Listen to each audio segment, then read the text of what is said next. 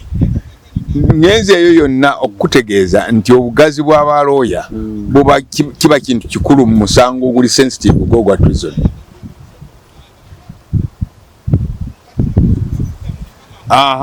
Bwe nvaawo nengenda ku musango omulala era ogw'amaanyi gwe gwa Sir Edward Mutesa kabaka wa Buganda bwe bamutwala mu buwaŋŋanguzi mu 1953 n'abeera Bungereza okutuuka mu 1955. Bwe yali nga banne abantu be balowooza ku bantu ab'okumuwolereza balondayo Sir Dingo Foot yali lecturer Sir Dingo Foot kitegeeza nti yali musirikale wa Queen sikyo n'ate nga lawyer okutegedde ate ng'omusango guno gwali ku colonial governments lwaki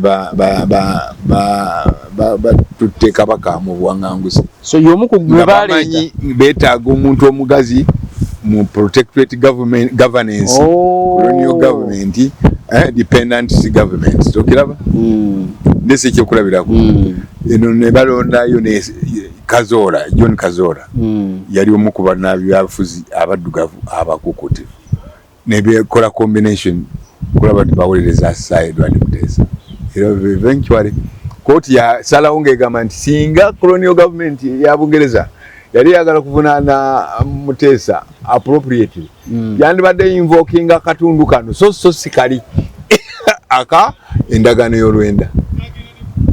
Ekyo kyonna kijja lw'abalooya bano beyafuna okugaziya status quo eya defense. So mu bufunze Honorable Ken nti omusango gw'obaamu sooka ogutunulire ne kyayagwo omanyi neetaaga balooya ki mu musango guno okusobola okuguwangula. Dr. Besigye kye yakola kyobola yakwata Martha Karua n'amugjekke n'amuleeta kati abaaguyingidde sibakuvaamu balina okumakinga sure nti bayamba omuntu waabwe. Kakati njagala twogereko ku nsonga y'omukyala wa omulodi wa nti njagala ompeko ku komenti yo ku ensonga ya mukyala ayaliko omulodi wa Kampala gye yayogeddeko nti omwami we bamukutte united mu opposition oba unity mu opposition ku nsonga y'omwami we yaganye era ng'agamba lwaki yadde asubira opposition yonna okubeera awamu ku nsonga y'omwami we n'ekirala nti ebyagendo byogera nga aliwo abali ku mikutu ffe tubatwala nga bafuutu sojja nga bali mugamba nti akukandiba kabadi n'ebirala agamba nti obumu lwaki bubuze ku nsonga y'omwami we yadde asubira mwenna opposition okubeera ku nsonga. Ekikulu ekisookera ddala mukyala Lukwago abamaama wange kuba abefumbe bebanzaala kyayogedde kyabadde kituufu naye njagala omuwabulamu katono nti okukwatibwa kwa Dr. Kizza Besigye ku side opposition yali bulo nnene okubulawo kwa Besigye mu limelight ng'eno yabaddewo yabadde gaapu nnene era tusonyiwe ekyokubiri opposition status yerimu kaakati si nnungi si eya bulijjo si nnungi kibiina ekitukulembera tikimanyi oba nti kitukulembera tekimanyi simanyi oba kimanyi nti tekiyinza bbanga tekimanyi anti ngamba kyandibadde kyatandika dda okuba nga kisaawo embeera etugatta teri lutalo lusobola kuwangulwa single political party ko opposition mu nsi yonna so mulina okubeera wamu wateekwa okubeerawo okukolagana occasionally musobole okuzimba ekintu ekinabatwala mu maaso era y'ensonga lwaki mu biseera bya FDC parliament y'omwenda Ken Rukyams yalina omubaka omu yekka akiikirira CP yalondebwa aba FDC abeere shadow minister wa water and environment ate nga yaliko era yaliko chairman wa natural resources committee naye ate era ne bamulonda nti mu cases ezitali za bulijjo omukulembeze wa FDC mu parliament nga lo bwatabaawo Ken Rukyams yabeera acting owa CP yes nga CP erina gwe wekka mu parliament naye ne bantika obuvunaanyizibwa obunene bwe butyo okiyita kyakuzanya nakyo si kyakuzanya so mu bufuze waliwo obumu abalala bonna ebibiina ebirala babirekawo ebibiina 10-15 naye ne bagamba alina ekimu oyo alimu yekka gwe twetaaga abeere nga occasional leader opposition nga zituliwo okiyita kyakuzanya ekyo kiba kiddamu bulungi nnyo mukyala Lukwago nti olw'okubulawo obumu obwo ensonga lwaki yatuuse okulowooza bwatu naye ng'abantu bangi nnyo beesowoddeyo bavuddeyo nnyo okulaba nti twegatta tulwanirire Oweekitiibwa Lukwago era ekyo ekyokukwatibwakwe mu ngeri gyakwatiddwamu embi automatically kyazzizaawo interparty eyatandise n'okutuula ennaku 2 emabega era ndowooza enkya ejja kubaako kyetegeeza eggwanga mu offices mu meeting ez'amaanyi ezimu ezitegekeddwawo okubaako kyetuyisa nga olwo mandi tennatuuka so Honorable Ken okuva Besigye we yava ku leading opposition nga party nga omukulembeze a leading opposition waliwo okudde mabega mu opposition entambula gye yali etambula mabega kunene nnyo kubanga tubadde tuludde okufuna omuntu omukulembeze wa opposition ayagala banne ateesa ne banne alowooleza ne banne n'abalowoozaako buli kiseera okulaba nti tubaako kye tutwala mu maaso nga Besigye abadde tannabakulabika era okusibwa kwe kakati kugenda mu mwaka gwa 2 bulo nnene nnyo ku opposition so kati mukoze mutya okudda ku drawing board tutandiseewo engeri ya interparty egy'okutandika okukola enkya do you communicate nga abakulembera opposition yes ati oyinza okubaako kyotandika nga tumumiitinze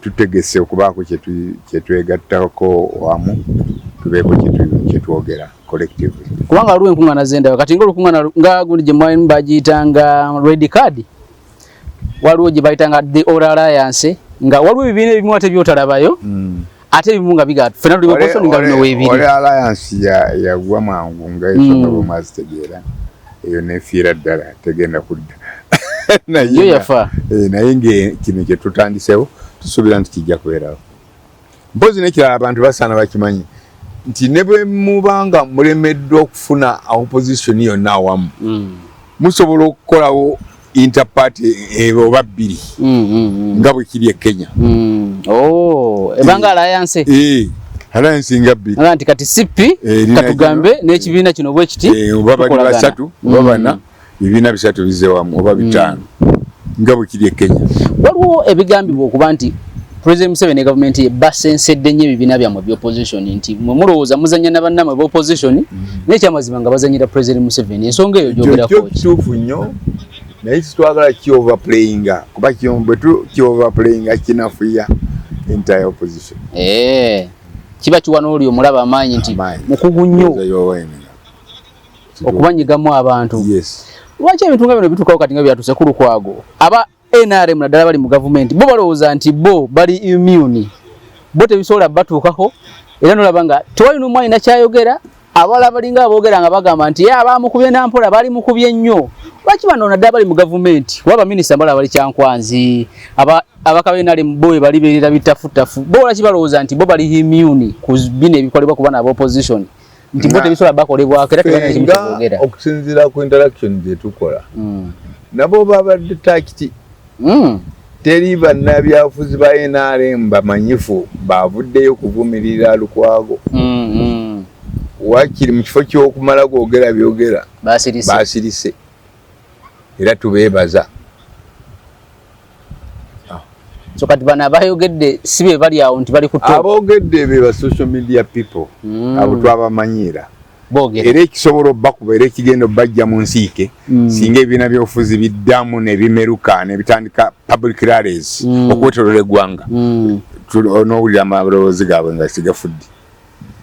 Eki kyatusibye nti ebibiina by'obufuzi tebinnaba kwetaaya. Bw'ojja kulaba enkuŋŋaana ezinaasooka mu Kampala nga za byabufuzi abantu bajja kuba bayitirivu kubanga enkuŋŋaana z'ebyobufuzi ez'ebibiina zeziggulawo essuula y'okwemalirira n'okuba nti ebintu bikyekingibwa ebigenza obubi. Owatali nkuŋŋaana ziri public teri kigenda maaso. Enfuga ya Amini abaaliwo bagiraba. Ng'olina kyoyogera publicly mu lwatu. So tusobola defininga nti Uganda erina democracy nga ku biruwo byonna kati? Tuwali democracy mu Uganda naddala singa olukiiko oluyitibwa olwa parliament lubeera dysfunctional. Tolina ngeri gy'oyinza kwogera ku democracy nga bamemba ba parliament sibali free kubaako kyeboogera. Tebali free oba tebabalina kyeboogera? Kuyinza n'ogamba nti sibali free kwate onoogamba oti oba bebeefuula obutabeera okubeera nti tebali free. Kuba space ne papa ayinza okuba bagibawa lwakuba nti n'embeera ebaddewo mu palamenti ku speaker abadde mu ddiiro nga tuyinza kugamba nti bali free. Kubanga tubadde tubalaba ejja n'eggulu nga bakaayana ne speaker nga baganya ate speaker ng'agamba aboogerera ebigambo ebisongovu. Kati nga confrontation yaliwo wakati wa Deputy Attorney General ne speaker. Yaliwo olumu wakati wa Ssenyonyi ne speaker. Yalimu olumu wakati wa Prime Minister ne speaker. Yalimu olumu wakati wa Ssekikubo ne speaker. Yes, tekiraba. Mu mirembe gyamwe tebyaliwo ebyo. Tebyabeerangawo. Basi bwe wabeera mu parliament speaker yali sekandi. Manyi batugambye nti sekandi yali speaker asinga okuwuliriza President Museveni. Kuba parliament eno yayina obukodyo ng'omuntu sekandi. Era olumu yaŋŋambako yanzibirako naŋŋamba nti mbagambye nti bannange sinanga egyo enyinza bayamba nga ababaka bammwe abali effective tebajja mu debate. Ab'opposition bwe babeera smart baba outsmartinga mba sina ekyakukola. Ng'agamba abakulu. So mugamba ababaka bamwe bajje mu debate. Aba NRM sekandi alina Oweekitiibwa Sekandi alina amagezi. Walingawo kye bayita occasional meeting wakati wa parliament ne president. Nkuŋŋaana ezo nga zaaliwo zijja olw'obwetaavu babuzeewo. Ati aba NRM kye bakola. Sekandi bwe yatunulanga wali Ken Lukyamuzi nga emikono giwaanikiddwa nga agenda walala. Kati bo kye baamukola bwe baategeera nti atyamu President Museveni okulwa Lukyamuzi ng'emikono gyonna bagijjayo waggulu nga wasigala gwa Lukyamuzi ng'afuna ensonyi. ate ku nsonga za ssente kubanga nze ndi reporter ku parliament naye parliament ene wedde mbadde nga ndaba ababaka nga awo ku VIP room nga balinda speaker naye nga kumpi buli omu ayagala speaker ayagala Mwoyo Kasente era ne deputy speaker nyini yakyogera n'agamba nti ye yatyanga n'okujja mu office nga talina miliyoni 2 ababaka baba musaba ssente era n'abagamba nti bana muze mu parliament eno naye tewali speaker agenda kuddamu kubeera moving ATM fena tufuna allowance fena tufuna emisaala mu budde bwammwe mwabeginga nga speaker okubawaayo kasente nga wekiriwo kati wekibaddewo kikibanga okujjako abantu abamu ababanga n'ebizibu ebyenjawulo oba afiiriddwamu maama we afiiriddwa taata we agenda kuwasa mumukwatizaako abooli awo speaker n'omulaba n'akusalira ku magezi naye nga otherwise ebyo tubyogera ebya ssente na speaker ng'owulira ensonyi niwo deputy speaker yagamba nga emiliyoni 2 waba taziina cash tayingira office kuba buli mubaka ajja mu office ayagala Mwoyo ku ssente miliyoni 2 miliyoni 3 miliyoni n'ebirala era Jacob both weyaze mu office eyo ssente ez'obukiiko simanyi mu kyalinga kitya yazikutte n'azizaayo yazizizaayo naye ate kaakati ekibaddewo baspeaker be bakyereetera musonyiwa okwogera bwenti kuba balina buli omu yalina mekanizimu engeri ekola ssente mu kuwola sijja gigenda oli agasijja genda wa muyindi kanende speaker ate mu kifo ky'okukuwa loboozi ate nosabirayo ekizibu ekiri awo kale honorable Ken tweyanziza nnyo olwaleero cabinet ekyaliyo ekyankwanzi ndowooza ejjavaayo wiiki ndowooza ejjanga etandise ekyaliyo ekyankwanzi ejjavaayo kijjanga etandise ndowooza permanent secretaries baminister state ministers ndowooza n'abakulu b'ebitongole ebirala n'ekibiina kya NRM kyennyini secretariat yonna gyeri naye basulawa waliwo space kyankwanzi erina space nene sure abamu basula ku butande era ddeeka omu n'asula wansi omulala n'asula waggulu kyekyagala n'omubaka ow'e Masindi oba omumanyi bamuyita Florence Akiiki bwe yagenda ne bamuwa ddeeka n'abaga asijja sula mu ddeeka n'avuga emmotoka n'avaayo n'akomawo wali bwe baayagaliranga obwa sipiika bwe baagendera ekyankwanzi naye tweyanziza olwaleero nsaba osibule ku bantu tujja kuddamu okwogera ebigambo nange nsanyuse nnyo olwa discussion ennungi gy'otaddewo n'ebibuuzo ebibadde intellectual nga biwaliza omuntu bakukyayogera ekiri fundamental tweyanza nnyo tweyanzeege wonna wabadde osinzire okubeera nga otulaba tusinzidde ku Javine Hotel wano tugamba ndowooza Kabuusu Kabuusu tusinzidde okukola programu eno olunaku olwaleero tujja kutandikira olunaku olulala akuume atakuumira mpeera